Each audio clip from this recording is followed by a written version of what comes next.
Here's the Left of Lansing Monday Musing for November 24th of 2025. I'm Pat Johnston. Last Friday, Michigan Democratic U.S. Senator Elissa Slotkin's office released the following statement on social media. This evening, Michigan State Police responded to Senator Slotkin's home in response to a bomb threat. The senator wasn't home at the time. MSP searched the property and confirmed no one was in danger. Senator Slotkin is deeply grateful for the swift and professional response by Oakland County and Michigan State Police. U.S. Capitol Police will continue to investigate and hopefully hold accountable those responsible. As Ben Solis from Michigan Advance wrote, this bomb threat occurred a mere days after Slotkin and other Democratic lawmakers released a video where they implored the military to reject any illegal orders from Dear Leader Trump or from the Secretary of War, Whiskey Pete Hegseth. And wait, just one quick moment here. If Dear Leader Trump is the real anti-war leader, why then did he change the Department of Defense to the Department of War?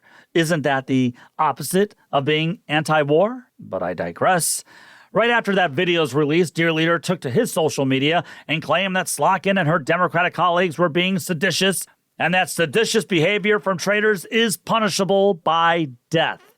Now, I've been around long enough to remember how Dear Leader and his regime just a few months ago were claiming that it was those of us on the left who engaged in violent rhetoric and violent actions, even though evidence shows MAGA right-wing terrorism is more likely to happen than left-wing terrorism. Regardless, all political violent rhetoric and actions are bad, and I think that goes without saying. Yet, here was Dear Leader, the leader of the MAGA authoritarian Republican Party and movement, using, once again, violent rhetoric against Slotkin and other Democrats. Why? Because they don't believe in a country where a president can just call on the military to walk through American cities without just cause. They don't believe in a country where our military trains its sights on American citizens. And look, I'm watching Ken Burns' documentary on the American Revolution, and it doesn't seem like we've ever really been that crazy about militaries walking through our streets or infringing on our natural rights as Americans. We're a bit quirky that way.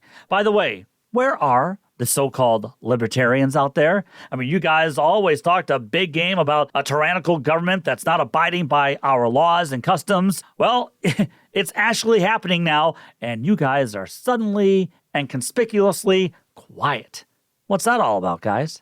Dear Leader Trump posted on his social media to hang them like George Washington would. The them, meaning Elissa Slotkin and those Democrats. MAGA Michigan Republican Congresswoman Lisa McClain from the Thumb region said on CNN that all violent political rhetoric is wrong. However, and I quote, "You can have freedom of speech, but freedom of speech does not mean freedom from consequences." She didn't back Elissa Slotkin. And she did not denounce her Dear Leader or others for threatening violence against these Democratic Party office holders. You see, violence, or threats of violence, is a hallmark of fascist authoritarian movements. And this isn't new when it comes to this regime. Look, I'm no fan of Georgia MAGA Congresswoman Marjorie Taylor Greene, who announced that she is resigning from Congress in January. But she couldn't take being on the opposite side of Dear Leader for 1 week, a person that she praised and glorified for nearly 4 years. Because of the hate and the threats that she is receiving from his MAGA supporters, she is now out. People like Marge built the beast,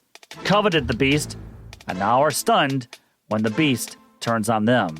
We warned you. leftoflansing@gmail.com is the best way to reach me. Subscribe to the podcast and also subscribe to Left of Lansing on YouTube. Don't forget to follow me on Twitter, the Gram, and Facebook. Take the battle to them.